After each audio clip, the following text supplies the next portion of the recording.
This is Michael Matheson Miller, and you are listening to the Moral Imagination Podcast.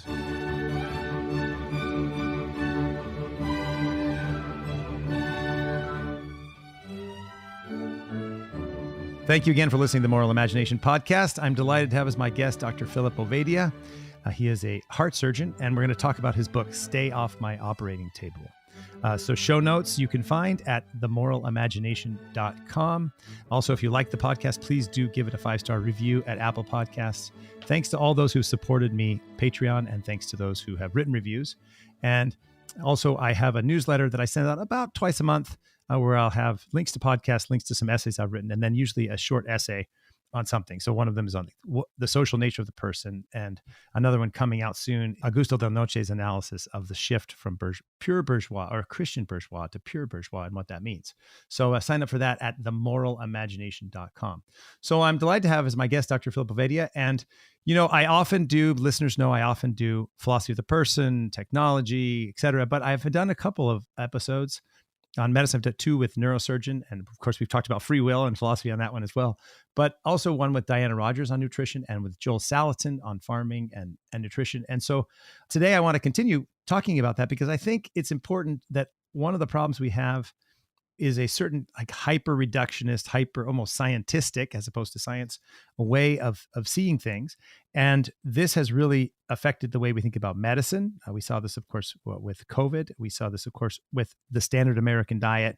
We've spent really billions of dollars promoting a certain type of diet and the way we care for people and treat disease. And Dr. Ovadia, he has a contrarian view of this. And he says, I have done 3,000 heart surgeries. Don't be my next one. So I'm happy to have Dr. Ovadia on the podcast. Thanks so much for joining. Yeah, great to be here with you, Michael. I've now been on probably, close to 100 podcasts, if not more. But I think this is the first one focused on philosophy. And I love it because I think, mindset, philosophy really has a big role in our health. So excited to get into this conversation with you. Great. Thanks so much. Well, why don't we start by just talking a little bit about your story? So you had a shift both in your own life, saying how you eat, how you think, but also in treating your patients. And you came to this realization that maybe what you had learned in medical school and the way you were treating patients and the way you were living were actually a source of heart attacks. At least, or the way you were living, at least, not the way you were treating patients. But can you talk about that story, how you got to where you are and this shift in both your own lifestyle and your medical practice? Yeah, definitely. And, both my personal and my professional life, I think, have led me to the point that I am today. So, on the professional side of things, I have been a heart surgeon now for 20 years. As you said, done over 3,000 heart surgeries. But for much of that time, I was a very unhealthy heart surgeon. I had struggled with obesity my whole life, since childhood. And I had gotten to a point where I was morbidly obese, pre-diabetic, and I realized I was going to end up on my own operating table, so to speak. I was going down the same pathway that so many of my patients had gone down. I have family history of heart disease. So I was, classic future patient of my own, I would say. And I was at a loss about what to do about that because, I had tried many times to lose weight. I had followed the advice that I had been educated to give, eat less, move more, eat a low-fat diet, pay attention to the food pyramid, the U.S. dietary guidelines. We're all familiar with the advice that's out there. And yet it wasn't working for me. And honestly, it wasn't working for my patients because so many of them had followed the advice as well. And yet they were still ending up on my operating table. Thankfully, I started to come across some different information. I started to ask some different questions, which I think is important. And, ultimately, I realized that the primary determinant of our health in general, and our heart health is the food that we are eating. And, the types of food that we eat really are more important than the amount of food that we eat, which goes against the traditional thinking, the sort of calories in, calories out model. I was exposed to the concept of, low carbohydrate diets and eliminating sugar. I really first learned of it from Gary Taubes, who has written many Yep. of the definitive books on the subject. And Hmm. most importantly, I ran the experiment on myself first, I guess is what you would say. I went low carb. I eliminated sugar. I was able to lose over 100 pounds, get into the best shape of my life, and more importantly, I've been able to maintain that now for going on 7 years, which is different than before. And along the way, I realized that this information is what can help my patients as well, and help my future patients not to need me. And really, I came to recognize along the way that the vast majority of the surgeries that I do are preventable and should be preventable. And it's really that we are giving patients bad information. They are following bad advice that is leading them to my operating table. So that's caused me to, refocus my career some, add a different dimension to my career. I continue to do heart surgery, but I really am on a mission to keep as many people as possible off of my operating table. Yeah, that's good. That's a great story and very interesting. So let me ask maybe a couple questions. I mean, it seems, and by the way, correct me if I'm wrong on any of these, if my question is not framed properly. One of the things it seemed historically that there was this sense. I mean, I think it was Dwight Eisenhower had a heart attack. Everybody got super nervous, and Yep. Ancel Keys had done a study where it looks as if he cherry picked the data to show a direct correlation between saturated fat, cholesterol, and heart attacks. And this really created the standard American diet food pyramid. I have children and they're in school and they're studying. And what do they get? The standard American diet. And so we're like, wait, Dad, everything you tell us is different than what we're learning in the school. And that's partially because I don't think you should trust the government to tell you what to eat. But and that's for, I think, a lot of reasons, knowledge and also crony capitalism and subsidies and bad incentives, a lot of reasons. And feel free to comment Yep. on any of those. But it seems like this idea came, everybody was like, oh, we've got to get off of butter and eggs and meat and red meat and bacon. And we've got to have, low fat milk and low fat blueberry muffins. And what happened is it made everybody fat. We don't need to talk about COVID, but it actually made people susceptible to dying of COVID more easily, I think, from what Yeah, I understand. certainly. So you want to give a little bit of that history and what happened? Yeah, exactly. So, you're exactly right. Starting in the 1950s, there was concern because the incidence of heart disease was going up. Realized that, we have reports from prominent physicians who were practicing, in the early 1900s that basically went their whole career without ever seeing heart disease. Heart attacks were exceedingly rare in the early 1900s. And then we start to see, 1930s, 1940s, especially in the 1950s, the incidence of heart disease rising in the United States. And then, as you said, a sitting president in office has a heart attack. And this, of course, sets off the alarm bells. Ancel Keys, who was a pretty unknown scientist at the time, not a medical doctor, but he put forth this theory that saturated fat, the amount of saturated fat that people were eating in their diets, is what was causing heart disease. And as you said, he published a seminal study. The original study was actually called the Six Country Study.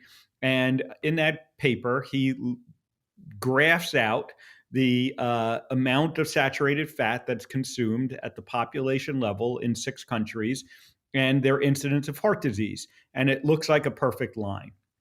The problem is he had data from 22 countries and he picked the 6 countries that, lined up nicely.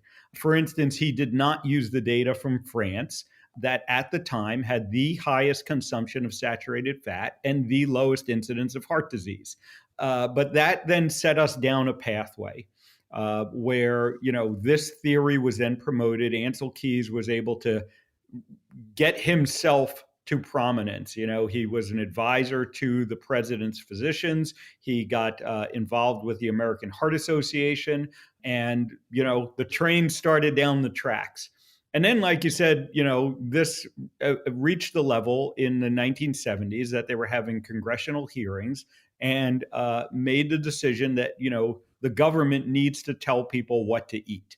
And I, like you, share the reasons to be skeptical of that. But what's interesting from that, committee is that the scientists that were advising that committee basically told them that we don't have enough evidence to really be telling people what to eat. The evidence as to saturated fat being harmful in the diet, they did not feel that the scientific evidence supported that. And the committee members, the congressmen, basically said, well, we don't have time to wait for the science. We need to act because this was felt to be an emergency. So 1980, the first, version of the U.S. dietary guidelines is released. Between, over the last 40 years, while that advice has been basically the same, some tweaks, but basically the same, the macro level consumption here in the U.S. has fallen in line with the U.S. dietary guidelines. We eat less fat, we eat less meat, we eat more grains, cereals, processed food, and our health has worsened by any metric you can look at. We've basically had no impact on the incidence of heart disease, what we were supposedly targeting. Obesity, diabetes, all of these things have, risen exponentially during that time. So anyone looking at that with a scientific mind will say this experiment is failing, and so there are two possible explanations. Either people aren't following the advice or the advice is wrong. And like I said, we know that largely people are following the advice. We see the change in consumption. So you have to step back logically and say the advice must be wrong. But, like many institutional, once the ideas take hold in the institution, it's hard to change that direction. And it's very, difficult for these large institutions like the US government to come out and say, oh, yeah, we were wrong for the past 40 years. This is what you should have been doing. So that's the situation we find ourselves in today. Yeah, that's interesting. So not too long ago, a colleague told me about this thing called Campbell's Law. Have you heard of this? Don't know if I'm familiar with that one. I had never heard of it. Okay, but it's interesting. He said Donald Campbell was a psychologist and social scientist, and he said the law is the more any quantitative social indicator is used for social decision making, the more subject it will be to corruption pressures and the more apt to distort and corrupt the social processes it is intended to monitor. That's, I think, a great example of what happened with food, right? Because it ended up creating a vicious circle. And then you combine it with the public, what in economics is called the public choice problem, right? Where individuals have institutions have incentives like individuals. It's simply put, and then you have all this incentives, and you start to think about, okay, grain is subsidized, soy is subsidized, corn is subsidized, right? Sugar is subsidized. We protect our sugar producers with tariffs, right? I did a documentary film a couple of years ago called Poverty Inc. And it's a critique of global humanitarianism. And one of the things you see in Poverty Inc. is people have good intentions, but the incentives are to give foreign aid because there's incentives with corporations and governments, right, who are benefiting from it, even if it doesn't actually help the poor. And so it's really hard for people to say, wait, our system, the idea we had of foreign aid just hasn't worked. Right. And it's I think it's a similar thing to the way how we dealt with food, because it becomes so deeply entrenched. One thing that I find interesting, and I have some like specific questions, but on the kind of general picture, why do you think so many physicians are so late to the game? So I'll say one thing. Years ago, I read Weston Price. Have you read Weston Price? Yes. You have? Okay, yeah. Because he's everywhere. It's kind of interesting. Like if you read Gary Taubes or Surprised by Surprised by Fat or Big Fat Surprise, right? Or whatever. I've only read a little bit. Yeah, I've only read a little bit of that. And then you read all these different health books. There's Weston Price, and he, and he, as you know, he was a dentist who went out and he looked and he said, he found a number of communities where there was almost no heart disease, no cancer. And he noticed there's a connection to like the mouth, the teeth, but all of them connected to this not eating processed foods. So I wonder, like, you go to the hospital, I think maybe even you talked about this in your book, like you go to the hospital and you get hospital food and it's Mhm. sugar, low fat, high carbs. And you think, no wonder why people aren't getting any better. And yeah, we talked about the Campbell effect. And obviously this is speculation, but why do you think the medical community has been so slow to recognize, which it's almost seemingly obvious when you step back and think about it? What do you think? Or Yeah. maybe it's not obvious. What do you think? Well, so I think it gets lost, is really the message. So realize that doctors are educated to treat disease. We're not really educated to prevent it. So, that's one part of the problem. We Yeah, don't that's a good think point. in that lens. We think about once the disease is there, once you have heart disease, how do we treat it? And we think about medications and we think about procedures, and we don't really step back and say, why did the disease occur in the first place, and what could we be doing better to prevent it? And that then extends to the healthcare system in general. The healthcare Yeah. system again is focused on taking care of sick people. It's not necessarily focused on how to prevent people from getting sick in the first place. The educational system for doctors is very much an indoctrination system. And I see this now, but I certainly didn't see it at the time. We are taught that, there are certain dogmas that can't be questioned, and you have to go with they call it evidence based medicine. But what that really is the institutional groupthink. And so, you look at something like cholesterol being the primary cause of heart Mm. disease. And Right. the best way for us to prevent heart disease is by managing people's cholesterol levels. And again, that's an unquestionable truth in the medical world. But then you step back and you say, but wait, this isn't working. We have been doing this, now for 30 plus years, and, telling people to change their diets to lower their cholesterol and putting them on medication to lower their cholesterol, and yet they're still all ending up with heart disease. Heart disease remains far and away the number one killer here in the US. And you start to question why this might be, and that's absolutely not allowed within the medical system, within the groupthink that has really taken over medicine.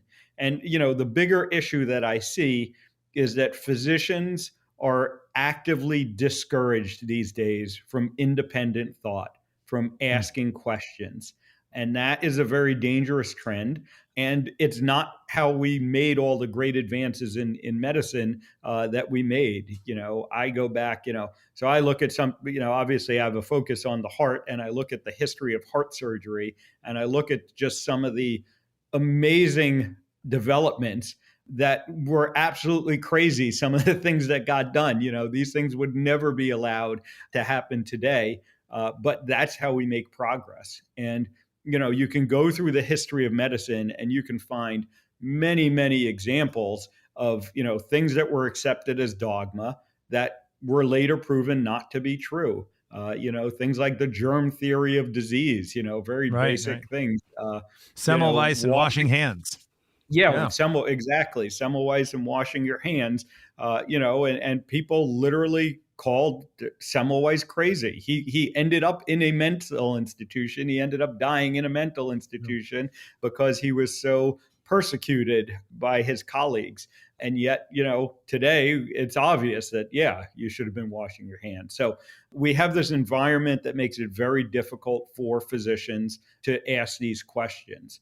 And, I think that is really at the root of it. So, when you walk around the hospital, like I do on a daily basis, and I see my patients after surgery with insulin running through an IV in one arm, and with the other arm, they are eating their plate of low fat, high carb breakfast, their pancakes with low fat syrup on it. And you just like, and I just like, this is insanity. And yet it's accepted as, that's the norm. We got to follow the guidelines. The US dietary guidelines say, you got to be eating a low fat diet. And so this is where we end up today. Yeah. So I guess two questions that one, if you have any insight on why you think doctors are discouraged from asking questions? And then the second question would be, it seems like there's almost like a radical separation between nutrition and then the way we think about medicine and healing, as if they're unrelated. And again, correct me if you think that's wrong, but how would you respond to those questions? No, yeah. So I definitely agree with the second part that we have disconnected nutrition from healthcare, from, like I said, taking care of sick people. And it's thought that nutrition really plays very little role in that, which is obviously mistaken. Doctors, I think, are largely, trapped within the system today. The vast majority of physicians are no longer independent. They're employed by either a hospital system, an insurance company, large institutions. And anyone who has, kind of, I guess, worked or, existed within a large institutional framework knows that they are typically discouraging of independent thought. They're usually focused on groupthink. And I think the same is true in medicine, and we can point to many different components of that. But, you just look at, again, the medical education system, and it's largely focused on memorizing facts and regurgitating facts. And it's not really focused on teaching physicians how to think independently anymore. Okay, good. Well, we could talk about that a lot more, but I do want to get into your book. So that's kind of a big picture, but let's talk about maybe one of the core arguments of your book. Now, I'll use this cover, your cover, as the cover page for the website at Moral Imagination. Yep. But it's actually a shocking cover. Okay. So we're only doing a audio podcast, but listeners, you can go take a look at it, because there's a picture of Dr. Ovadia. He's standing there, arms folded, looking pretty fit. Stay off my operating table. And on the bottom is like all this meat, chicken, sausage, but of course, garlic and vegetables and olive oil. And a lot of people would say, wait, you're telling me that, is that the stuff that kills you? Or is that the stuff you're supposed to eat? And so at the core of your argument is the main source of heart disease is poor metabolic health. Can you explain your argument? What is metabolic health? And why do you have such a crazy picture of meat on the front of your cover? Yeah, sure thing. So, metabolic health, the way I explain it most simply is when we are metabolically healthy, our body is properly utilizing the inputs that we are giving it. And the primary input that we give our bodies is the food that we eat. When we get metabolically unhealthy, which the vast majority of us are today, the statistics show that 88% of the adults in the United States are not in optimal metabolic health. Our bodies, can't utilize those inputs any longer. And basically, we end up storing too much energy, not being able to utilize that stored energy. So we get in a situation where, we have an abundance of stored energy known as fat, and yet we're hungry all the time and we can't tap into that stored energy. And that has a whole host of downstream effects. I guess you could say, the hypothesis that I put forward in the book and has been put forward by many others is that, this metabolic disease is at the root cause of heart disease. It is not, a high cholesterol level that causes heart disease. Cholesterol plays a role in the process, but it's not the root cause.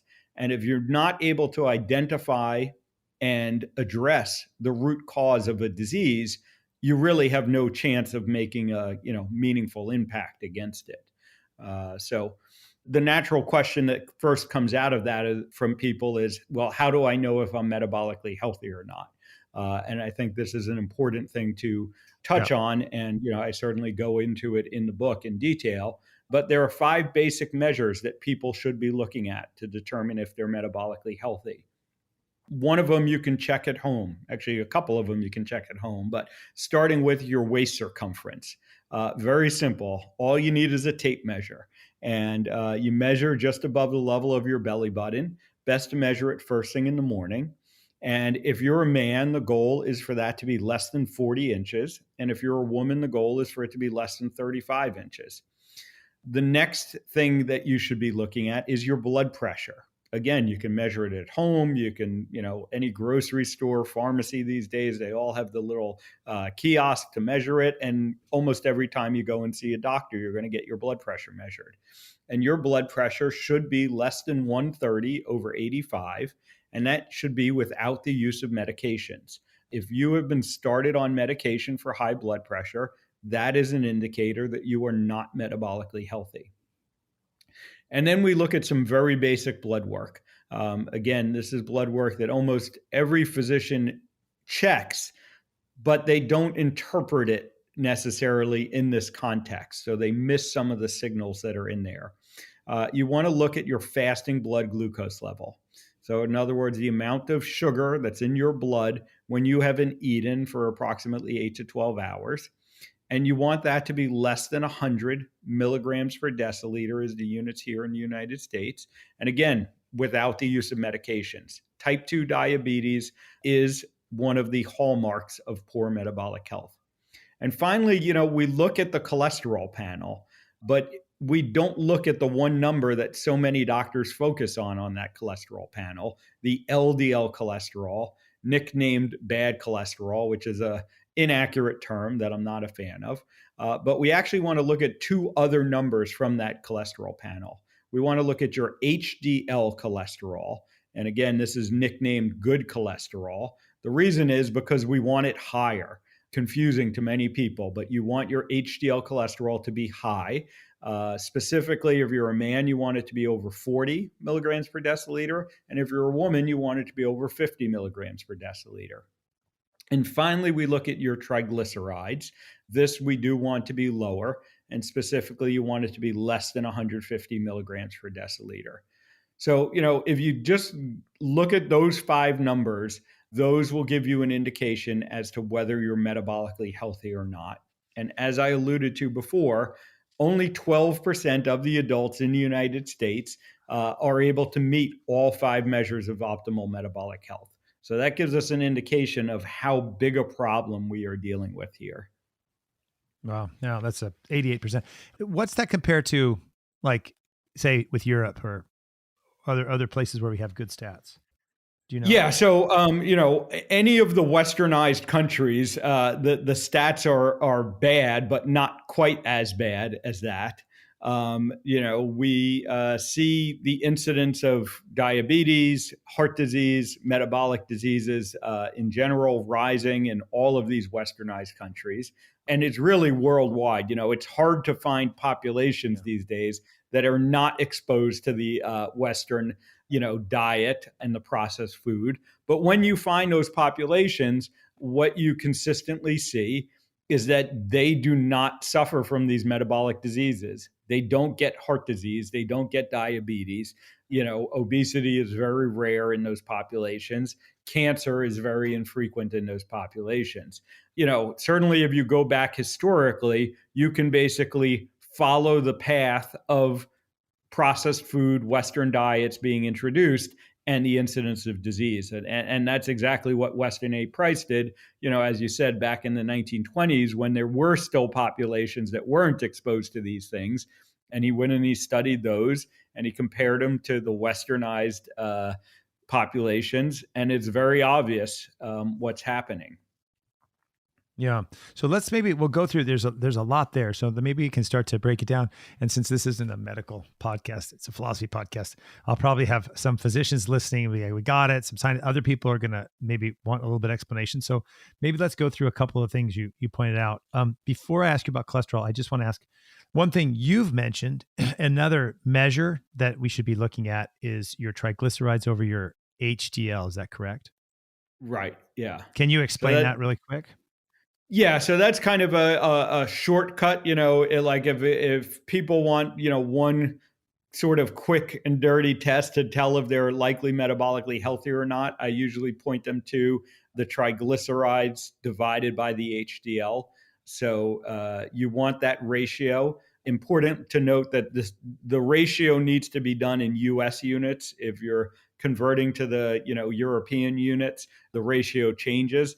But in US units, you want the ratio, your triglycerides divided by your HDL should be less than 2. Ideal is less than 1 for that ratio.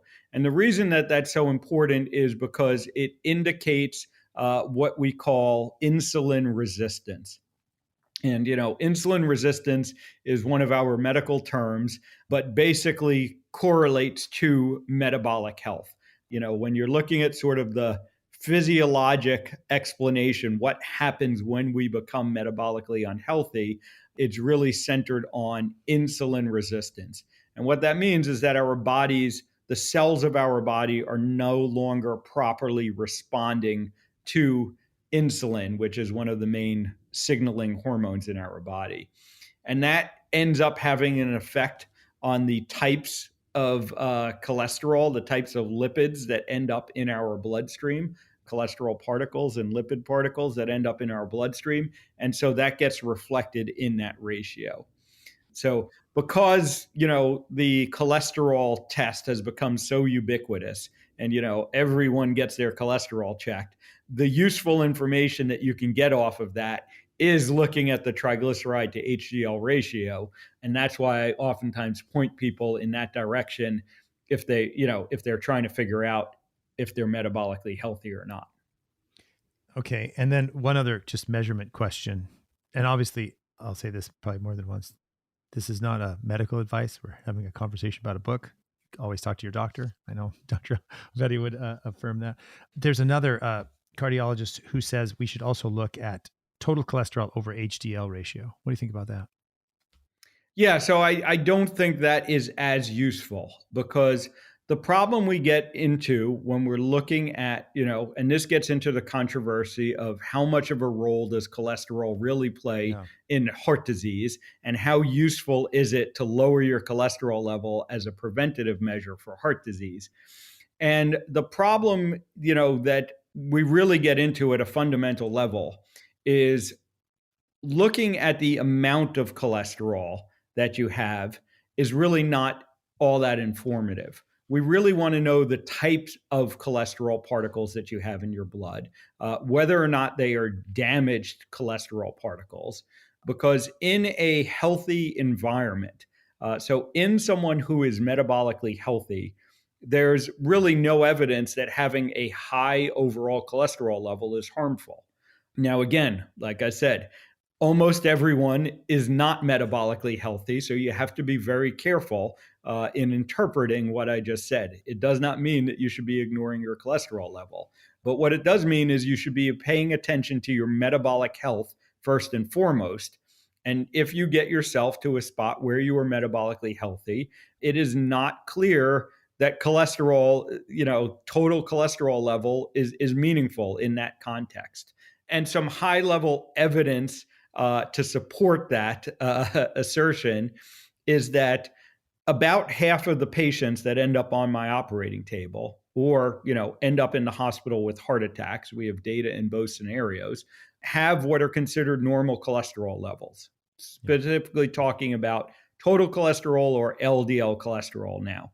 So about half of the patients, have levels that are considered normal or considered, acceptable. When you look at the data around metabolic health, insulin resistance, what you see is that about 95% of the patients who come in with heart attacks or end up having heart surgery are insulin resistant. So again, at a high level, insulin resistance is a much more powerful predictor of heart disease risk than cholesterol. The problem is that we don't have a pill to fix insulin resistance. We don't have a quick fix to it. The way to fix insulin resistance, and again, this is getting into the concepts in the book, is to be paying attention to the foods that you're eating, paying attention to the amount of activity that you're getting, and looking at things like, your sleep and your stress. That's how we fix insulin resistance and metabolic health, but that's not as easy as writing the prescription to lower your cholesterol level. Yeah, although I would say it's a lot more exciting because it talks about human agency. Because I think, and again, feel free to push back on anything I say. When I was reading about heart disease and various books and then a lot on diet, like sometimes you feel almost overwhelmed. Like the statement you said, like, well, half the patients having heart attacks have normal cholesterol. And you think, oh, so like, what am I going to do? Right. Or half the patients this. But when we start thinking about metabolic health and that 95% of the patients have insulin resistance, and you think, well, there's no medicine for that. But here's what you can do. You can eat fewer sugars, fewer carbs, meat, fish, vegetables. You can lift weights, sleep more, and work on your stress. You think, okay, I can do that. I mean, that's like something I can do. And in a sense, I know, like for myself, there's agency there. You're not just relying upon, and I say this, I'll nuance it in a second, but you're not just relying upon magic. Like, here, take this pill, Yep. see what happens. Because you don't know what all the off-target effects or the other negative things are going to be. You don't exactly know if it's going to work. Like statins, people are like, oh, take statins. Well, there's negative effects to statins, right? There's trade-offs. You start messing with your body, it's difficult. But the agency of, I get to eat more steak. I like that part. I get to eat more steak and vegetables, and I have to learn to deadlift, and I have to make sure I'm sleeping 7 or 8 hours a night. Those things I can do. And that's kind of, I don't know. So to me, it seems really empowering, like it's agency. Now, look, sometimes, people get sick, people die. There's no technical solution to the problem of death, right? Yuval Harari writes, he thinks death is a glitch we can solve. I don't think so. Right. Yeah. But you can do something. And so anyway, that we'll go back, and I want to go into cholesterol and insulin resistance in a minute, but just, I think as far as like you talked about philosophy and mindset and all these things, that to me is a very positive thing. I mean, how do you react to that? Yeah, no, I think that's very much true. One of the central messages, I think, of my book, is that you are in control of your health. You can take back control of your health. We should not be outsourcing our health to the government, to the pharmaceutical industry, or quite frankly, even to your doctor, because, it's up to you, the individual, to take charge of your health, to make yourself healthy, to keep yourself healthy. And we do all have the power to do this. One of the other unfortunate things that I have seen in medicine is we kind of have taken away hope from people. We have normalized getting sick. We have made it almost expected. You hear it all the time. Oh, well, you're just getting older. This comes with getting older. And, there isn't evidence that this is how it should be. Again, when you look at those populations, those ancestral populations, or, the populations that have avoided processed food, they live a long and healthy life. And then they, usually then they just die, truly of old age. But they don't suffer the last, third or quarter of their life with chronic disease. And, so that's the hope that I'm trying to give back to people, that you can stay off my operating table, that you can do this and you can remain healthy and vibrant. And yes, you're right. We haven't solved the death problem. We're all going to get there eventually. But you can be doing these really simple things. Doesn't mean that they're easy to do, but they are very simple concepts. Like you said, just eat real food. I mean, that's what I tell people, and get some activity and get some sleep. And, you're going to have a major impact on your health outcomes. Right. Yeah, I think that's true. I think maybe this is something I just thought of as you were talking. I think there's another confusion maybe people have because we talk about life expectancy. And so life expectancy is like 79 years or 78 years and et cetera. And in fact, we've just seen a decrease in the United States for the first time among white working class people, which is, I think, related to metabolic health and other things, drugs, et cetera. Angus Deaton wrote a book called Deaths of Despair about this. But I think there's a little confusion about life expectancy because, you hear like, well, life expectancy was 27 or life expectancy was 35. And what I think people don't realize is that's not the average age everybody died. Life expectancy had to do with infant mortality. So you have people, the Bible, Psalm 90 says 70 years, 80 to those who are strong, right? So that's the lifespan, 70 years, 80 to those who are strong. And you have this, like you have a long lifespan for thousands of years. It's not like a new thing. The reason why life expectancy increased dramatically was because germ theory, you talked about Semmelweis germ theory, lowering of infant mortality, a lot of wonderful increases in medicine and scientific health. But I think maybe that's another thing that people don't think about. They think, well, you just either like, well, at least we get to live a long time. And I think what you're saying is, well, you can live a long time. And of course, some people are going to get sick. You can't solve every problem. But if you have better metabolic health, if you do these things, you can actually live longer and healthier than you would otherwise. Right? You think that's fair? Yes, definitely. One important thing to recognize about metabolic health, my focus is on heart disease, but it's not just heart disease. You go Right. down the list of the top 10 causes of death every year in the United States.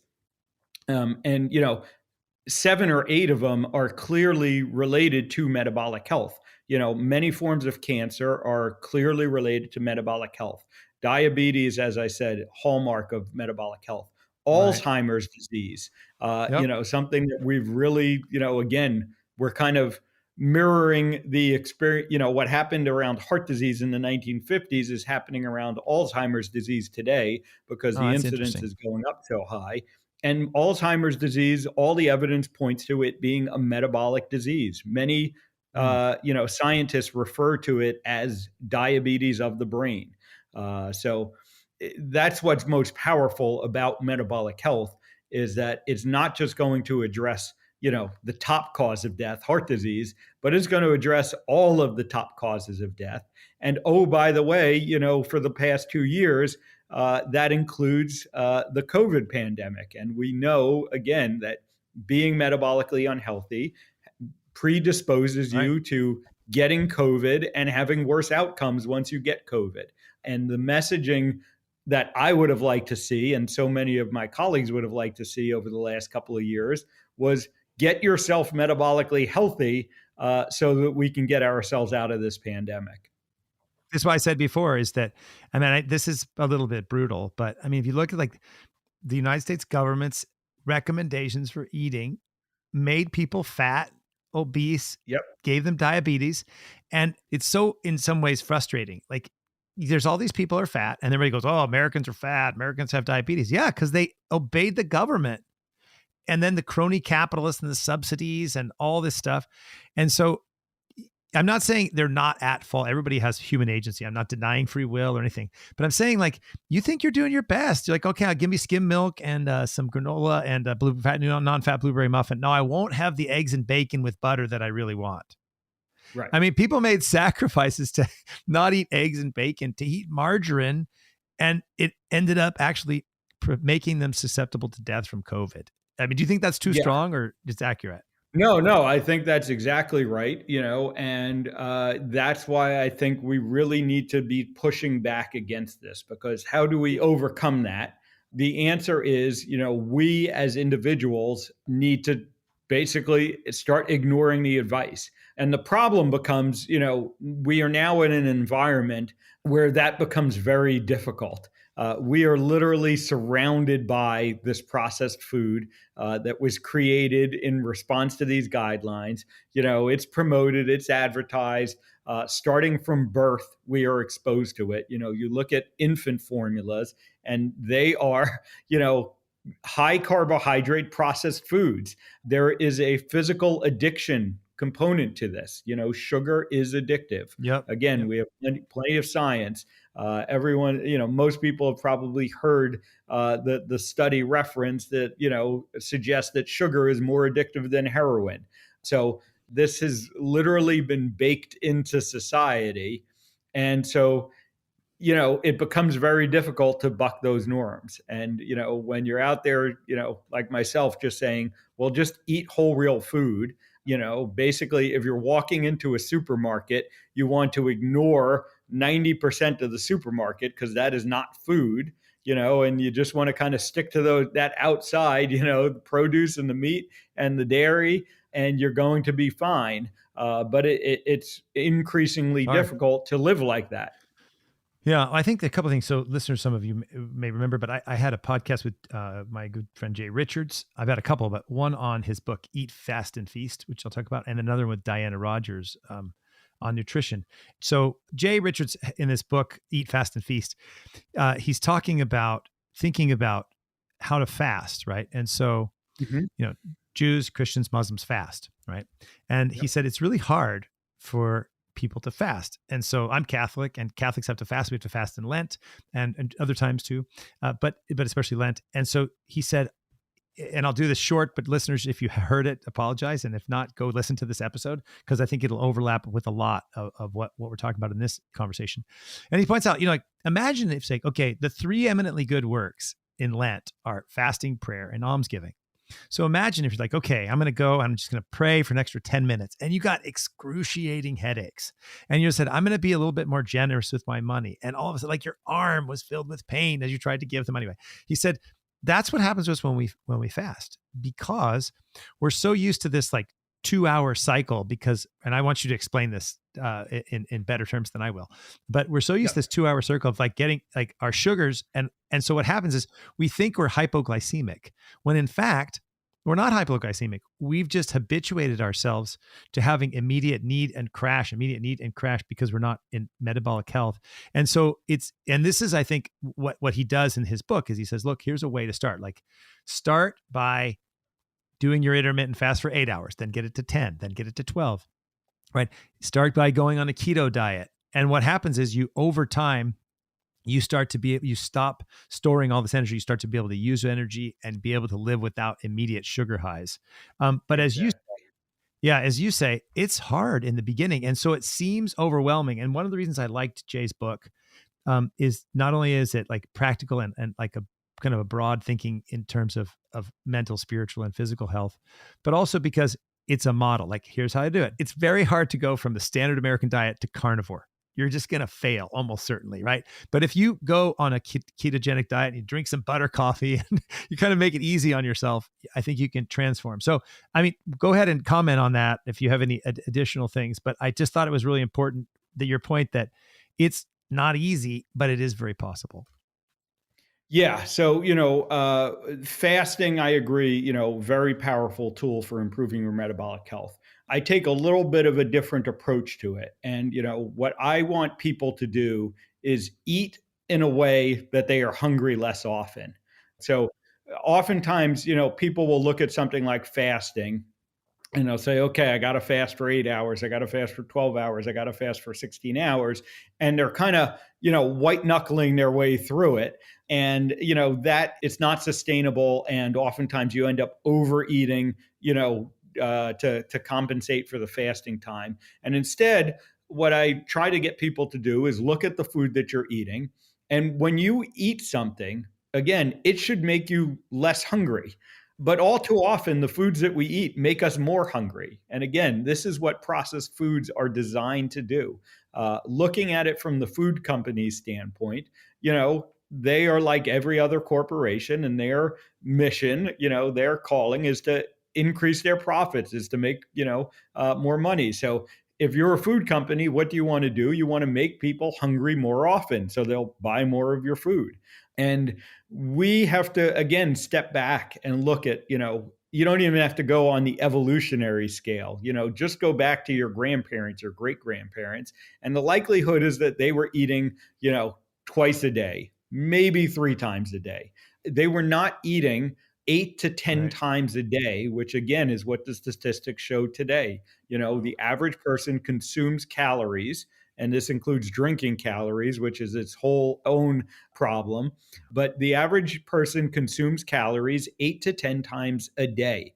So do the math. You're asleep for 6 hours or 7 hours, and you're eating 10 times, you're eating basically every hour or two. And on a physiologic level, you're right. It's because our bodies are dependent on sugar for energy. Sugar is a fast burning fuel. And so every hour or two, you have to refill the tank, as opposed to if you're burning fat for energy. Fat is a slow burning food. It gives you that more consistent, longer energy. And so, you find yourself just not being hungry. And that's one of the most powerful things that I have experienced, and, my patients now experience, is when you're eating whole, real food, you're just not hungry all the time. And so fasting becomes a natural thing. I oftentimes will end up, and it will be 16, it will be 24 hours and I haven't eaten. And I'm just like, oh, I haven't eaten anything. I guess I should eat something, or I start to get a little hungry and that's when I eat. We have lost that connection again with our bodies, with our minds to recognize, when you're actually hungry and therefore you should be eating, as opposed to we just eat habitually now. Yeah, yeah. So I want to go into some of the steps you do, but if you have a little bit of time, I think there's two things that I'd like to go through that you've talked about a lot and maybe would be helpful to explain. So you talk about insulin resistance and then also cholesterol. Tell me, what do you think we should start with, insulin or cholesterol? And then I'll ask my question. Yeah, so I think we should start with insulin because Okay. it's the more important factor in all of this. Okay, good. Because I think the cholesterol, I think I'm thinking of questions or objections people would have. All right. So can you walk through just a little bit? You've talked about insulin resistance. 95% of patients who have heart attacks or end up on your operating table have insulin resistance. You talked about the importance of blood glucose and measuring your insulin resistance. Could you walk through what it is, why it matters, and then we can start talking a little bit about the food, but we can go then to how the eating what you could call various, and you talk about ketogenic or carnivore or paleo. There's a lot of different things, but basically whole real foods, low carbohydrates, few processed foods or none, low sugars. We'll talk about that, but can you talk about the insulin resistance so we can explain the science behind it? Yeah. So, insulin is basically the master hormone in our body when it comes to the trafficking of energy. Let's put it that way. Food is essentially our energy source, it's the fuel that we burn. And what insulin does is it's supposed to regulate, how much of that fuel gets used immediately, how much of that fuel gets put into storage, and then when that fuel can then come out of storage. When we eat carbohydrates of any form, processed, non-processed, so any carbohydrate is going to cause your insulin level to go up. When we eat fat, our insulin level does not go up. And when you eat protein, there's a minimal response. Your insulin goes up a little bit, but typically not nearly as much as with carbohydrates. So when we're constantly eating carbohydrates, which again is what the standard American diet, the standard Western diet is, our insulin levels are constantly going up. And like we alluded to before, if you eat very often, you never give your body a chance for those insulin levels to come down. And one of the important things that happens is whenever your insulin is elevated, that is a signal to your body that we need to store energy. We can't release any energy from our fat cells when insulin levels are high. And over time, if your insulin level is constantly running high, the fat cells, your storage cells, get to a point where they're like, we can't store any more energy. And they basically stop responding to the insulin at that point. So that's basically what insulin resistance is. And, it has a whole host of other effects. You can look at things like fatty liver disease that comes from insulin resistance. You can look at the damage to your blood vessel walls that comes from insulin resistance and therefore leads to heart disease. You can look at the effects in the brain, as I said, that contribute to things like Alzheimer's disease and many mental health issues. But, this is what happens when we become insulin resistant. Okay. And then at the end of that, in a sense, if that goes to a certain point, then you become pre-diabetic and then diabetic, where Correct. you can't produce. Can you explain that really quickly? Yeah. So, basically when your cells stop responding to the insulin, now, one of the other things that insulin does is it causes the sugar in your bloodstream to, again, go into these cells. And if your cells stop responding to insulin, now the sugar just stays in your bloodstream. It has no place to go. So this is when we get, diabetes. Diabetes is diagnosed by high blood sugar. The thing that I find tragic today is that, we don't diagnose it as diabetes until we get the high blood sugar. If we were looking at insulin levels, if we were measuring insulin resistance, you can see the signals that this is going to occur years in advance, decades in advance. But we don't look at that. Getting your insulin level checked is not a routine, part of your blood panel. You'll get your glucose checked, but you won't get your insulin checked if you go for, kind of the routine physical examination and the routine blood work that most physicians prescribe. And again, the glucose going up, your blood sugar going up, is a very late finding in this process. So, one of the other things that's powerful about evaluating metabolic health is you can see the warning signs much earlier. And therefore, you can intervene and make the changes so that they don't get to those end stages like diabetes and heart disease and Alzheimer's disease. Okay. So what would you say? I mean, if you go to your doctor, you can ask for insulin levels. Yes, you should ask them work. for an insulin level. You should ask them to assess your metabolic health. Unfortunately, you might get a blank stare back because, again, this is not something that's really emphasized that most doctors are educated to do. One of the things that's sort of been most interesting about my journey to me is that, this isn't stuff I learned in medical school. This is stuff I had to then go out and, kind of learn on my own, learn from some of the other physicians, other scientists, and quite frankly, even, non-physicians, non-scientists who have been figuring this out for themselves, the citizen scientists out there, we'll call them. And, those are the sources of a lot of this information. Not that it's, not supported by the scientific literature. It's just that Right. that scientific literature is not emphasized, is not paid attention to. One of the principles I talk about in my book for people who want to be metabolically healthy is you need to find a physician or, a healthcare practitioner of some sort who understands this and can be your partner. Because oftentimes, your family physician is not able to do that. They simply have not been educated about it. They don't have the time to, get educated about it. And they just don't understand this at the root cause level that it needs to be addressed at. Mm-hmm. Yeah, I think that's a good idea. I know that just personally, like I mentioned this to you. So I have a cardiologist and I see him every once in a while. I said, okay, he told me a book to read. I read the book and then I found your book and I said, okay, I would like these tests. And he said, okay. And then what do you want? I said, well, it looks like I should take this test, this test, this test, this one, then this one, this one. He's like, okay. And then he's like, well, what's your resting heart rate? Okay, you don't need that. Okay, what's this? Okay. And he kind of went through them. He's like, okay. And his assistant was there and she's typing and she says, oh, insurance doesn't cover that. And I said, okay, how much is it? She said, it'll be $70. I thought, $70? I'll take it. Now, of course, $70 isn't cheap, but it wasn't $7,000 like I was expecting. And a couple times I've had that happen where it's like $70 to $100 for these tests. And he told me, you're really the only patient I have who asks questions like this and who wants preventive care. Everybody else is just kind of helping. And he said, I'd like to do more of that. But I think it goes back to your point that a lot of the ways that the system is set up is it's just kind of caring for sickness instead of thinking preventive. And, I ask, it's funny, like both of us, he and I both have our like phones and he recommends a book and I buy it on Amazon. And I recommended a book and he bought it on Amazon right there. And one of them was on weightlifting actually.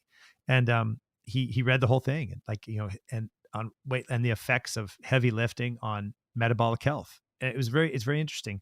All these things are out there. So I think that's right. Getting a physician who will work with you. And as you said, there's what you call citizen scientists out there who, just so we don't forget, who do you recommend that you think is worth people reading and getting insight, who you think explain things really well, have been helpful to you? In terms of the kind of citizen scientists or physicians in general? Both, anybody. Like I know you recommend in your book, Sean O'Mara. And I've read some of his stuff and he does work on like sprinting and visceral fat and stuff like that. Is there anybody you just think these are people that you think are like clear on this? Because there's going to be people who say, wait a minute. I mean, this Dr. Ovadia, he's out there, right? But if there's a lot of people working on this in different ways, who do you recommend? Yeah. So, I mean, we already alluded to him, but if you're going to start, I would start the way I started, and that is with Gary Taubes, his book, Good Calories, Bad Calories, or Why We Get Fat. and then the case against sugar, really go through this, and Gary has a scientific background, Yeah. but is a journalist. So, he's able to tell the story well, as opposed to, maybe some of these books that are maybe too scientific sometimes. Another, if you specifically want to look at heart disease, I'm a big fan of Malcolm Kendrick. And he has a book, more recent book. It's called The Clot Thickens. And he really goes into, what are the root causes of heart disease and the science behind it. Excellent book. Very, a newer sort of aspect of this, but again, we've alluded to it a few times, is the relationship between mental health and metabolic health. And Dr. Christopher Palmer just released a excellent book on that called Brain Energy. I haven't really read it. I've seen about, it. I haven't. Yeah, I want to read it. I highly recommend it. Talking about the effects of metabolic health on our mental health, and really recognizing that connection, which again are dots that don't get connected typically.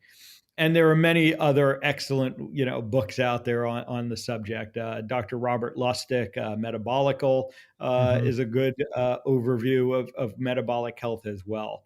What's interesting to me, is I now go to, low carb, keto, metabolic health conferences, and to see the variety of the types of physicians that are there, and then to also see the interactions with the non-physicians that are there, like I said, the citizen scientists, and the interesting work that they're doing, guys like Dave Feldman, who does a lot of work on cholesterol, Ivor Cummins, another excellent resource on metabolic health and heart disease, and they're both they're engineers and computer scientists. And it's interesting to see the perspective that they bring to this. Because again, one of the other issues that I see in medicine with physicians evaluating data is that we look at something like the fact that half of the patients that end up on my operating table, have normal cholesterol levels. And we just say, oh, well, it must be something else. It must be genetics. It must be this. But, cholesterol is still the end all and be all, despite that evidence. And, computer scientists and engineers don't accept that. They're like, if there is one exception to the rule, it indicates that the rule is wrong, that the rule is broken. And we need to figure out what actually is going on here. Again, looking at root cause problems. And so that's really changed the way that I think about a lot of these things. It's You interesting. also need philosophers. Don't forget philosophers. We're exactly. I look back at the way that I used to sort of approach medicine, the way that I used to, just function as a doctor. And I'm kind of amazed that I didn't see this, but you don't know what you don't know. You don't see it. But once you see it, you can't unsee it. And it becomes, so glaringly obvious, the issues that are all around us. And so, I do kind of kick myself, and I do feel bad that I spent so many years giving patients bad advice. I didn't know any better, but, that was a lot of lost opportunity. Well, I mean, this is part of life, right? I mean, it's incremental learning, and we have to be humble. And the good thing is that the humility to say, okay, well, I didn't know, but I didn't know I didn't know. And so I think that's an attitude that we all have to cultivate, because, not just physicians, all of us, right? Scientists, computer scientists, everybody, we get this hubris in the things we think we know. And so we're not open to other ways of learning. And I think it's just something very important that we have to continually cultivate. And that's actually a virtue. It's a virtue of intellectual humility, instead of thinking we know everything. So, that's the way it is. That's good. Super good recommendations. Let me ask you just a couple more questions. I know we don't want to take too much more of your time, but I do think it would be helpful to address just a couple more things. One of them is cholesterol. So the kind of elephant in the room of this conversation, we talked a little bit about Ancel Keys. We talked about the cherry picking of the data and the connection between saturated and fat cholesterol. But as you said, everybody's talking about cholesterol. And one of the things that you and others have talked about is that we have to think of cholesterol in a different way, that cholesterol is a symptom or a response, and correct me if I represent this incorrectly, a symptom or a response to lacking of metabolic health, right? To metabolic disease, that you're getting cholesterol forming in a sense to protect your heart, your arteries, your cardiovascular system, but then it also becomes a danger. And so the focus on cholesterol was really, and again, please correct me, but the focus on cholesterol was, it was a sign, but we were looking at the symptom instead of the cause. So we thought cholesterol was bad instead of realizing that it was other sources. Did I get that Yeah. generally right? Yeah. So the way that I explain cholesterol to people is that, cholesterol is the body's repair mechanism. When the blood vessel wall gets damaged by things like, high blood glucose, insulin resistance, poor metabolic health, the inflammation that comes with it, the body sends cholesterol to repair that damage. It's basically like the spackle that you use, when you punch a hole in the wall. And the problem is, if you keep, punching holes in your wall and you keep, putting more and more spackle on, at some point, you have basically a big pile of spackle that's sticking out of your wall. Now, again, when you look at it in that context, you would say, well, the obvious answer is stop punching holes in your wall. But we in medicine instead have said, well, let's just get rid of the spackle, and that must be the solution to the problem. And it ignores the fact that, again, the nicknames that we have given these things, good cholesterol and bad cholesterol, they serve a purpose of, okay, well, obviously, if it's bad cholesterol, we need to get rid of it. But again, our bodies do not, make things to kill ourselves. So, cholesterol is ubiquitous. We have it, it's present in our bodies, from birth until death. We literally could not live without it. And it serves very many vital purposes. It only becomes problematic, when the environment becomes problematic. So, again, you damage the blood vessel wall, and now cholesterol can get into the blood vessel wall where it's not supposed to be. Once it's in the blood vessel wall, it sets off an immune response, an inflammatory response. The cholesterol itself gets damaged by, being in this environment of insulin resistance, what we call oxidized. And, these again are the root causes. So you can take the approach that, okay, well, if we just get rid of as much cholesterol as possible, that's going to take care of the problem. But the reality is that doesn't take care of the problem. It has a small impact on the problem ultimately.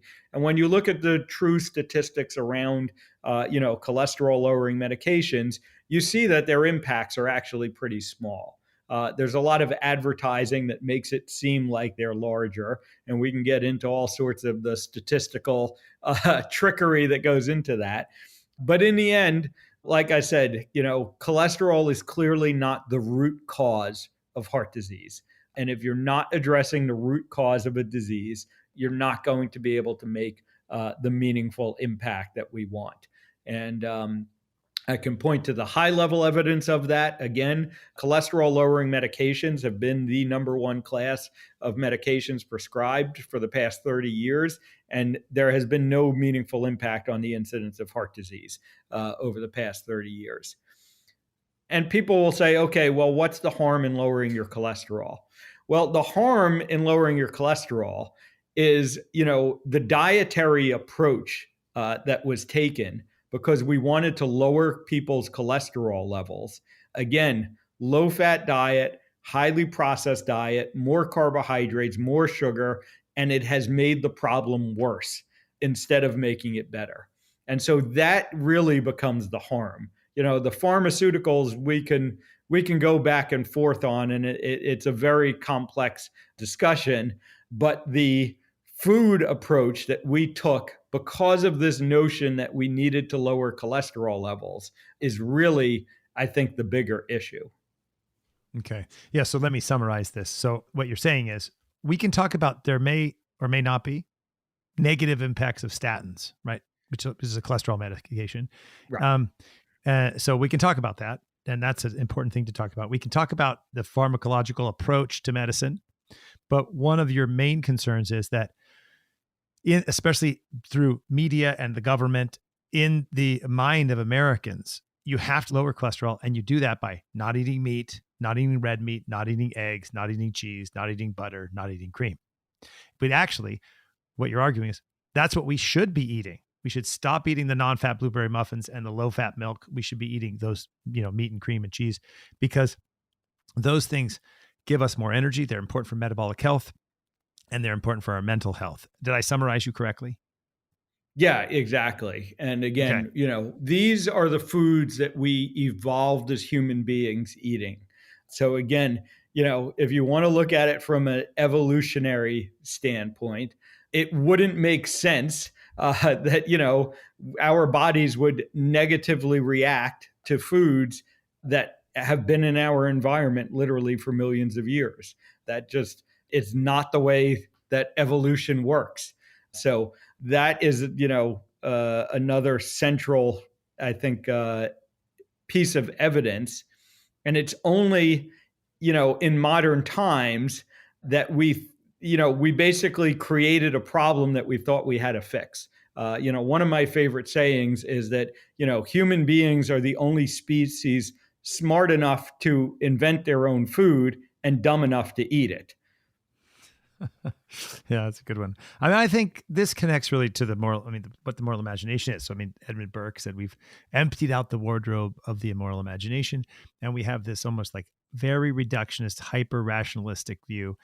But the interesting thing, and it relates to things you were saying, it looks like science. It appears like science, but it ends up not being science. It ends up becoming easily co-opted by groupthink or by ideology or by, capture, regulatory capture, whatever. And I think, and this is why I think it's so important. So, okay. So last kind of medical question before we get into your final kind of recommendations. And I do recommend this book. It's actually a short book. It's an easy read. Stay off my operating table. I highly recommend it. I'm going to put links to this book and all the books that you recommended on themoralimagination.com on the episode page. But one thing you mentioned is inflammation. And this seems to be another thing that's connected, right, to metabolic health and to heart disease, that certain things create inflammation, but that's also connected to cancer and other diseases, right? Like autoimmune diseases as well, if I'm not mistaken. Yeah. Could you just give at least a primer on that?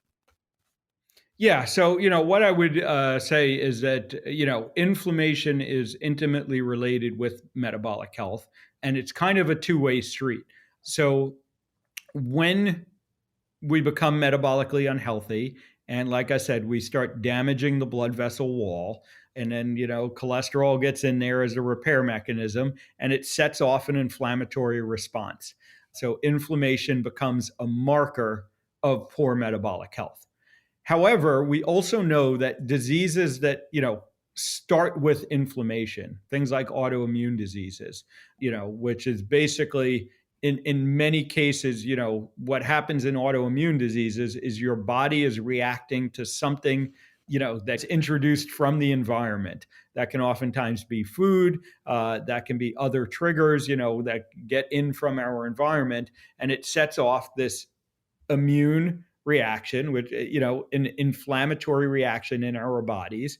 And that inflammation can then start to cause blood vessel damage. So, it works both ways. But ultimately, you can't really separate out, metabolic health from inflammation. And so it's an important both marker of the disease process, and it's also a predictor of the disease process. And so I think it's something that we need to pay attention to. Now, again, one of the best ways to lower inflammation in your body is to stop eating foods that promote inflammation. And these foods are the processed foods. They promote inflammation in our body and therefore are damaging, to our metabolic health. And I know you'll read, you can go out there on the internet and you can find things that say, well, eating meat is inflammatory. Eating eggs are inflammatory. But this is where the scientism, as you refer to it, comes into play. There simply is not good scientific evidence to support that. Again, myself and many, many other people who are out there eating primarily, meat and eggs, and my levels of inflammation are literally undetectable when you do the blood work. So That's just a fallacy that's out there. And the real inflammatory foods are the processed foods, vegetable and seed oils. These highly processed oils are the primary drivers of inflammation in our diet. Okay. Yeah, no, that's good. What are the two or three things or one thing that gives you the blood marker for inflammation? What would that be that you want to Yeah, make sure so you the most tested? common one we use is something called C-reactive protein, or CRP. There's a couple of Does that others, require but the CT scan, or is that the no, CT no, scan? it's a blood test. Very simple, inexpensive blood test. Again, ask your doctor to add it on your blood panel. It's ironic. You were talking about the price of things before, and the question oftentimes gets asked, well, why doesn't my doctor check my insulin level? And you'll hear, oh, it's so expensive. The reality is it's about an $8 test. It is Yeah. not expensive at all. C-reactive protein, again, very inexpensive test to add on to your panel. Most of the time your insurance company will cover it, but even if they don't, you might be paying $20 for it at the most. Right. So That's cheaper than a heart attack. yeah, exactly. And again, this is another concept that I think is important for people to understand. You might need to invest some money in your health. It may not be free. Some of these tests may not be covered by insurance. You might have to pay out of pocket for them. You might have to pay out of pocket to connect with a doctor, to work with a doctor who's knowledgeable about this stuff, because the insurance model really doesn't give doctors adequate time to go into these issues. One of the things that drives, why do we use so many prescriptions instead of talking to people about what they should be eating? It takes a minute to write a prescription. We've been talking an hour and a half here, about what to eat. And so it takes more time to take this approach. And oftentimes the insurance model doesn't allow physicians to do that. So sometimes you're going to have to pay out of pocket to see the physicians who are paying attention to this stuff. But that it's is a worth it. worthwhile investment. Absolutely. I completely agree. And I'll promote you. You're not promoting yourself, but you can go to ovadiahearthealth.com. I'll put a link to it and you can learn. He has a lot of things where you can learn more, and you should get this book. Okay. So I've taken a lot of your time, but we don't need to get into the details of should you eat avocados or spinach or meat, but let's get to the big picture. You recommend 7 things. You've already talked about some of them. So one is just thinking health as a system and not a goal, and realize that, this is a long-term approach, and you've already just talked about that. Get a good doctor, pay attention to your blood work, and exercise your agency, right? And that goes to the second principle. And again, feel free to add anything.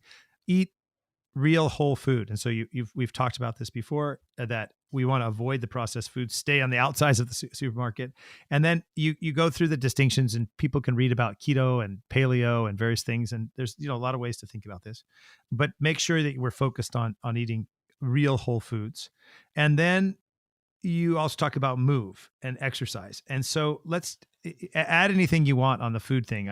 You've said it. And again, I recommend this book because he goes through a lot of different examples and what to eat and some, things not to eat, et cetera. So, and some of it's obvious, right? Don't eat lots of chips and crackers and all those things. They're just bad for you. You talk about exercise, and there's different kinds of ways of thinking, zone 2, zone 3, cardio. And I actually have the X3 bar that you have. You mentioned the X3 Great. bar. Yep. The X3 bar, for the listeners, it's like a plate and then bands, and there's like a little deadlifting bar, and you can use it deadlift, shoulders, swing. And I got it right before COVID started. I was on the plane and I was reading his book. What's the name of his book? Weightlifting is a Waste of Time. And of course, Yep. he's like really big and strong and weightlifts. And I was reading the book, and he's explaining it, and he's talking about like how you're putting pressure on the joints, but if you use the band, you can get more weight for muscle growth. And anyway, I was reading it and I was thinking to myself, he's going to sell me something. I know he's going to sell me something, and he sure did. But I actually like it. I like it. It's a good workout, and you can do it fast. It's an excellent system. But yeah, when it comes to activity, I do think that building and maintaining muscle really should be our priority. And again, why is that? Can you explain that? Yeah, because, muscle, first of all, is more metabolically active. It's the most metabolically active tissue we have, outside of our brains and our heart. But, you can build your muscle that is going to increase your metabolic rate, and it's going to be increasing your metabolic rate throughout the day, while you're awake, while you're sleeping, while you're moving. As opposed to, if you go to the gym and you do cardio, yeah, you'll burn some extra energy while you're doing that cardio, but it really doesn't do anything for you the rest of the day. The other important thing about muscle, it's another place that we can store energy. And so, it takes priority over fat cells. So if you're storing the energy in your muscles and then you're using your muscles and burning that energy, and then your body's going to put more energy to replenish your muscles before it starts, shoving that energy into fat cells. So having more muscle protects you against metabolic disease.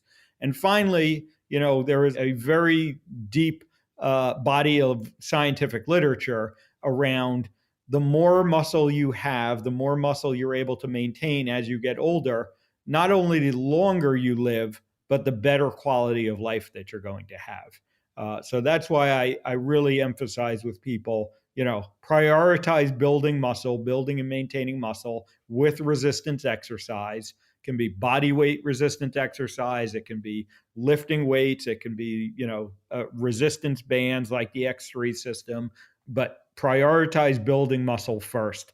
And then if you want to spend the time doing the cardio, great. It has its own benefits, but you got to get the muscle building first. Okay. And then you also talk about sleep and stress. You just want to add onto that. Why is sleep so important? Yeah, well, sleep is, when our body repairs itself. And again, it has a very intimate relationship with metabolic health. And similar to what we were talking about with inflammation, it's a two-way street. People who are metabolically unhealthy get poorer quality sleep. And if you don't get enough quality sleep, it makes you more likely to be metabolically unhealthy.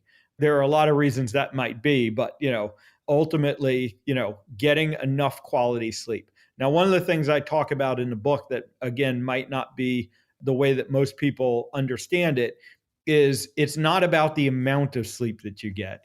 It's about the quality of sleep. And you need to get enough quality sleep because there are plenty of people out there who are tired all the time and they're sleeping 10 and 12 hours a night, but they're not getting quality sleep, probably because of their poor underlying metabolic health.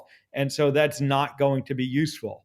And on the flip side, one of the things I consistently hear from my patients and from people that improve their metabolic health is they say, I sleep less, but I sleep better and I get better quality sleep. And so 6 or 7 hours might be enough sleep for me because it's high quality sleep.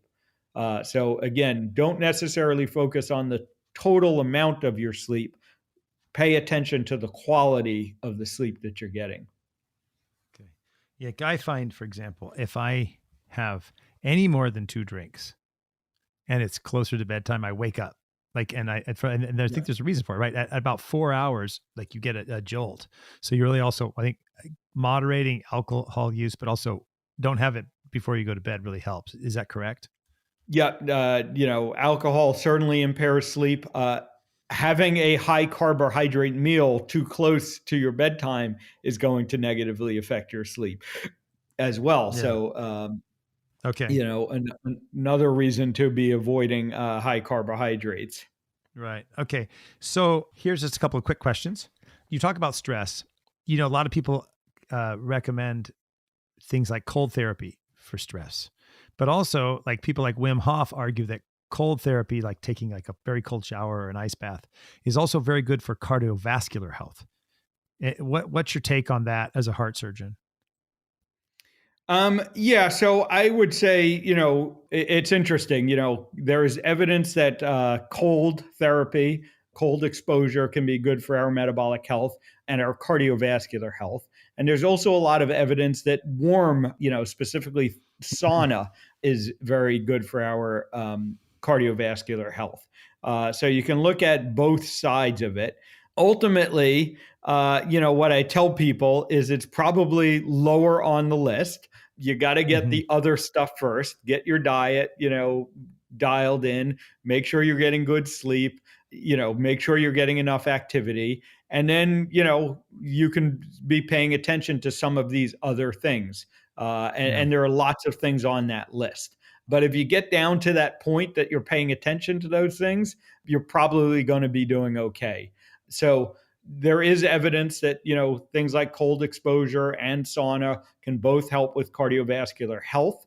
And I'm fully supportive of people who want to do one or both. And I think it's great to incorporate into your overall strategy, but don't make it the first thing. Right. If Yeah. you're going out and cold plunging while you're still eating the processed food, you're probably not going to see a benefit from that. Right. It could be dangerous for you too. So, what do you think? Hey, one more quick question. What do you think about medium chain triglycerides, MCT oil? Like this is people part of this in the keto diet. You talk like, you put cream and butter and MCT Yep. oil in coffee. It's a lot of calories. It's fat. It doesn't affect your insulin. What do you think is long term? That it's a little shocking to people that people would use that. What's your take on that? Yeah, so I think they can be a good tool, especially when you're sort of adapting to a low carbohydrate diet. Our bodies are able to tap into the energy from them. And again, if you have too much body fat, at some point, you want your body to start burning that fat for energy instead of fat that you're taking in. So, Hmm. it's going to be contextual. So again, I Yeah. oftentimes will use that as a tool to help people as they're making this adaptation. And then at some point, you want to start kind of dialing it back because your body's going to burn that before it's going to start burning your own body fat. And ultimately, you do want it to start burning its own body fat. But, it's interesting, again, going back to this saturated fat discussion, coconut oil, which is what MCT oil comes from, Yep. coconut oil actually has the highest percentage of saturated fat of really any fat source that we consume, way more than red meat does. And yet, in the whole saturated fat discussion, coconut oil is almost universally recognized as a healthful food to be eating. And then in the same sentence, those people will tell you, but you can't eat red meat because of the saturated fat. Do So you think it, that's it, because coconut oil doesn't have cholesterol? You think that's part of Well, why? that's I guess part of the mental gymnastics that people play Yeah. around this issue. But yeah, the reality is I don't think either is harmful for you. I think it's just fine to be consuming coconut oil. I prefer the animal fats, quite honestly. Mhm. But coconut oil, I don't really have any problem with people consuming that. Okay. And then you mentioned the negatives of seed oils. You said those are a Yep. problem. Yeah. Can just a quick primer on what are seed oils and why do you avoid them? Yeah, so seed oils are highly processed oils, and these are things like canola oil, sunflower oil, safflower oil, peanut oil. The vegetable oils they'll oftentimes be called, even though they're really not made from vegetables. Palm oil, Marketing right? term. Yeah, palm oil is another But one. not olive Um, oil. Correct. So not olive oil, not coconut oil, and not avocado oil, which all come from the fruit. They don't come from the seed. And the problem is to get these oils from the seeds, you need to put them through very intensive processing. A lot of chemical processes to get them out, and then to make them palatable to human beings. Realize that these were first developed as industrial lubricants, and then someone figured out that we can detoxify them enough that they won't kill people immediately when they Enough. eat them. Yeah, Oh, exactly. No, disaster. it's really, if you look at, there are some YouTube videos out there that go through the process of what it actually takes to make these things. And anyone that watches the videos would never think to put these things in their bodies anymore. So, but the problem is that these oils, our body isn't able to properly metabolize them, isn't able to properly break them down. And so they substitute for, again, the saturated fats that we have evolved to eat. They get into things like our cell membranes. And again, they have a different structure, so they can be damaging there. And then, more importantly, probably, is that they get into the mitochondria, the energy the Hmm. engines that create the energy for our cells and our existence. And again, they're not properly broken down, they're not properly metabolized, they become toxic to that system. There's always a debate that goes on, so when I say to people, don't eat processed food, and they say, well, what is it in the processed food? And you can look at the sugar and the processed carbohydrates, and you can look at the vegetable and seed oils that are components of all processed food, and you can argue, okay, which one is worse or which one is it? And ultimately I say it probably doesn't matter, just avoid the processed food, and you don't get vegetable and seed oils in your diet really outside of processed food. So that's my take on that. It's great. Yeah, thanks. I know you mentioned mitochondria, and you've talked about how this goes all the way down to the cellular level, and so this is why Yep. metabolic health is super important. It's not just simply like for your heart; it's all the way down to the cellular level, all to the mitochondria, et cetera. So, okay, one other last question for you: what do you think about fake meat? And I'm going to say I think it's the worst idea ever. Yeah. Well, so You can disagree with me. I again, just like Bill Gates, yeah, fake no, meat. I mean, oh my goodness, what a disaster! But yeah. feel So free to disagree with me. in the context of what we've been talking about in this processed food, and making our food more and more processed, and I agree, fake meat is like the ultimate level of that, and it really is, I think the worst idea that we have come up with. Nothing in this is anywhere close to natural. And I also just find it kind of ironic that, why do we need this? Why did anyone think this is a good idea? And it goes back to the false narrative that meat is harmful for us. But so it becomes, and again, this is where that institutional capture and that groupthink and all of that comes into play.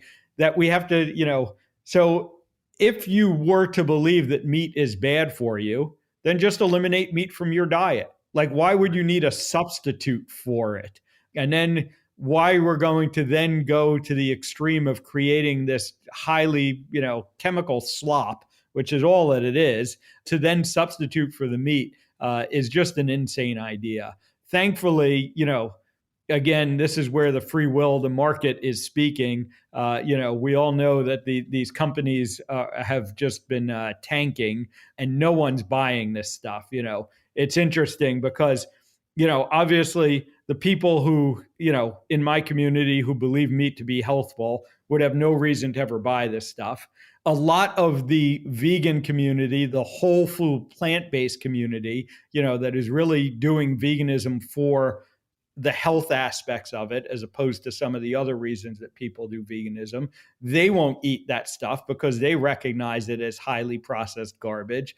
And so, who is actually buying this stuff? And the real answer is no one is. So, quick story: I travel a lot. I'm on planes oftentimes, and for quite a while, the airlines, were pushing. They always had the fake meat alternative as one of the meal options, when you're on the plane.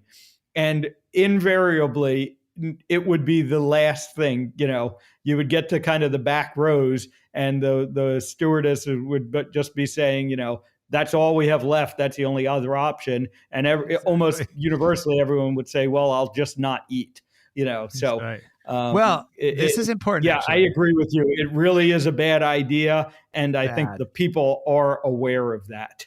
Well, I hope so. And I mean, okay, this is me being a little bit partially because I've done work poverty industry stuff. But it's interesting. The back row is, I think, a good image. So I interviewed a guy called Chris Arnott, who wrote a book called Dignity about back row and front row America. Very interesting.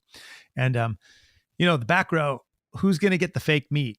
It's going to get into schools, probably poor schools. I know I'm being speculative, okay, so I don't have evidence, but I mean, like, I wouldn't be surprised, right? It's going to get into poor schools. It's going to be used with the government, with subsidized companies, getting it into, union controlled, teacher union controlled public schools, but not to the rich schools, right? Except for a couple of them who are like, fashionably want to be vegan. They'll have that option, which the children won't like, and then it'll get sent to the poor schools. So that's my very cynical thing of what's going to happen with fake meat. I mean, I think it's a total disaster. And this is actually really a deep connection into the moral imagination theme of this podcast, is that, as you said, right? Why do we think meat's bad for us is a real question. Why do we think cows are bad for the environment? Real question, right? Well, we're just going to forget that. We're just going to assume they're bad for us. And then we're going to make a fake meat substitute that no one's going to want. And I think it's just shows you a certain type of, what, C.S. Lewis wrote in The Abolition of Man, that we've lost a sense of our patrimony. We've come to this sense of like hyper scientistic way of thinking that kind of misses the reality of the given in front of us. And so anyway, so I think fake meat is, I think it's a whole other discussion, but I'm very negative about it. Yeah, no, definitely. It really is the highest level of problem thinking. It's trying to solve a problem that never existed in the first place. And, Exactly. we could probably point to many societal examples of this, but I think, kind of summarizing, what we've been discussing, a lot of our issues around health kind of come from that. We've created our own problems, and then we think that the solution to those problems is kind of doing things harder, doing more of those things that led to the problems, occurring in the first place. Yeah, like hyper technocratic kind of solutions to problems. Well, Dr. Philip Ovadia, thanks so much for taking the time to be on the podcast. I know I took a lot of your time. It's you got a mixture of science, medicine, and philosophy here. So I'm really grateful for you taking time to talk to me. And I will put links, listeners, to his book and to the other books that we discussed and some articles. And you can follow him on Twitter. Let's see, what are you on Twitter? You're I Fix Hearts on Twitter. I Fix Hearts on Twitter. And also you can find him at ovadiahearthealth.com. But again, I'll put all those links at themoralimagination.com. So thanks for listening. And thank you, Dr. Ovadia, for taking the time to talk to me. Thanks, Michael.